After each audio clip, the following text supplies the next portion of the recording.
napag-usapan natin ang patungkol sa may match-up ng mga maglalaban. Kasama na dito ang laban nitong si Veyron at nitong si Dino, kung saan ay hindi daw gagamit itong si Dino ng skill dahil itong si Veyron daw ay isang opponent na kaya niya namang talunin gamit lamang ang sword techniques. Pero bago natin simulan itong video na ito ay i-roll muna natin ang intro.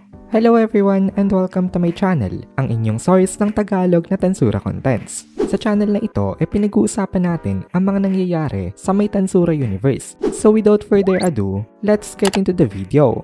Nakikita ngayon itong si Dino kung paano makapaglaban itong si Leon Cromwell. Hindi rin nag-e-effort halos itong si Leon sa kanyang pakikipaglaban. Nakita na kasi dati ni Dino kung gaano kalakas ito kapag ito ay nagseryoso. Pero ngayon nga, pa-easy-easy lang itong si Leon Cromwell habang nakikipaglaban ito kay Glassword. Kaya naisip ni Dino na gayahin niya lang itong ginagawa ni Leon dito. Pumasok sa isip nitong si Dino na hindi pag-i-slack off kapag nagpa-easy-easy lang siya. Ito ay kanyang way para hindi mag-betray kina Rimuru. Na-i-observe naman ni Veyron itong action ni Dino na ito. Itong si Veyron kasi ay isang demon na very sensitive to the subtleties of people and their emotions. Naisip ni Veyron dito na tama daw ang prediction nitong si Lady Ultima. Hindi daw talaga enthusiastic itong si Dino sama sa may laban nilang dalawa. Kaya if that's the case daw, kaya niya daw itong ma-hold off. Nagpretend itong si Veyron na na-offend siya sa sinabi nitong si Dino sa kanya. At sabi ni Veyron, sa pangmamalit daw nitong kanyang kalaban sa kanya, sisiguraduhin niya daw na ito ay magdudusa. Ginamit ni Veyron ang kanyang ultimate gift na tinatawag na The Artist.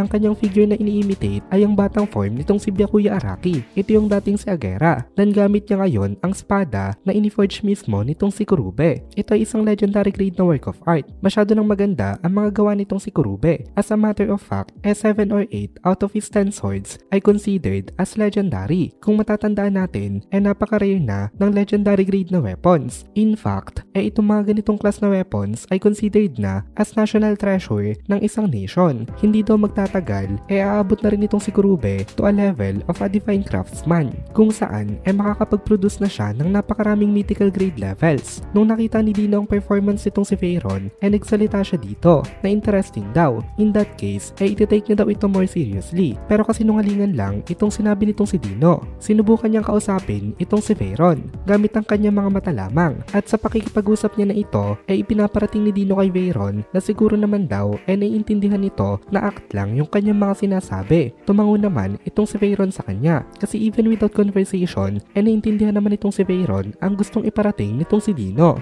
Ngayon pumunta naman tayo sa may point of view nitong si Ultima. Currently katapat niya itong sila Pico at Gracia. 2v1 ang kanilang laban. Nagtanong itong si Gracia sa kanya. Tinawag siya nitong Purple Primordial pero ini-correct ni Gracia ang sinabi niya na ito na oo nga daw pala. Ngayon daw pala Ultima na ang pangalan nitong demon na ito. Alam naman daw siguro nito ang kanyang situation. Pero sigurado daw ba ito na gusto sila nitong labanan kahit na 2v1 nga itong kanilang laban? Nag-respond naman itong si Ultima with a smile. Sabi ni Ultima hindi daw yun problema para sa kanya. Wala daw siyang pakialam kung 2v1 pa ang laban kasi hindi naman daw ganun kalakas itong dalawang to. Nainis itong si Pico dito. Sabi ni Pico ina-underestimate daw sila nito. Dan sabi naman ni Gracia oo nga daw. Kaya hindi niya daw tatantanan itong si Ultima kahit na umiyak pa ito sa kanila. Unlike with the conflict with Dino and Veyron, seryoso itong battle na ito. Pero nag-e-enjoy pa rin itong si Ultima dito. Kasi aware itong si Ultima na mas mahina itong dalawang to sa kanya. At mukhang tama siya ng assessment dito. Hindi naman totally na mahina itong dalawang to. Of course, malakas sila dahil kabilang sila sa mga Angel Primordials. Pero in comparison to Ultima, hindi sila sapat para tumapat sa kanya. In terms of existence value alone, lamang itong si Ultima sa may dalawang to. And on top of that, lamang rin siya pagdating naman sa may experience. Lalo kasing na-train itong si Ultima nung kinailangan niyang tapatan at talunin si Damrada.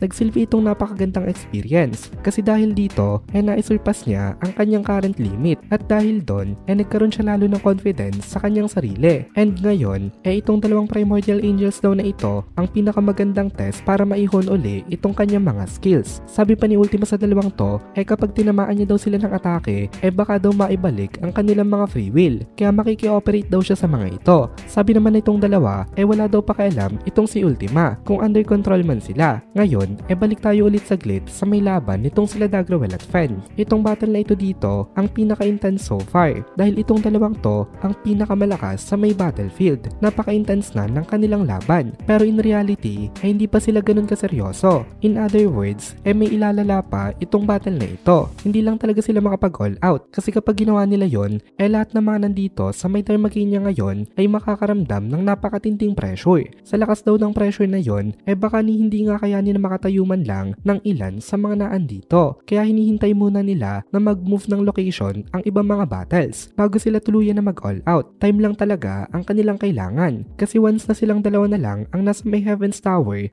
pwede na nilang lakasan ang kanilang mga outputs at dumating na nga ang time na yon dahil ngayon naka-move out na sa ibang locations itong kanilang mga kasama. Sabi ni Dagrawel matagal na daw yung last time na naging ganito siya ka-heated. Then nag-reply naman itong si Fen sa kanya na yun daw ang gusto niya mangyari. After ng usapan nila na yun nag-swell up palalo ang kanilang mga energy in preparation to a more intense battle.